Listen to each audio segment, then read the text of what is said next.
ஆங்கிலம் பயன்படுத்துவதில் சிரமப்படுகிறீர்களா? இதுல கொடுத்திருக்கிற சென்டென்சஸ் எல்லாம் பாருங்க நீங்க.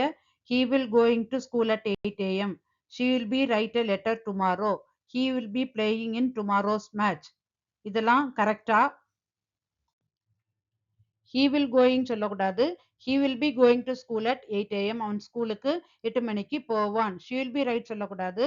She will be writing a letter tomorrow. அவள் நாளை ஒரு letter எழுதுவாள்.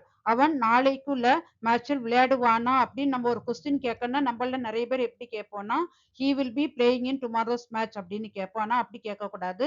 will he be playing in tomorrow's match அப்படிதான் அந்த கொஸ்டினை நம்ம கேட்கணும். இந்த மாதிரி ஃபியூச்சர் கண்டினியூஸ் டென்ஸ்ல மிஸ்டேக் போடுறவங்களுக்கு ஒரு டீடைல் வீடியோ போட்டிருக்கிறேன். லிங்க் டிஸ்கிரிப்ஷன்ல கொடுத்துருக்கிறேன்.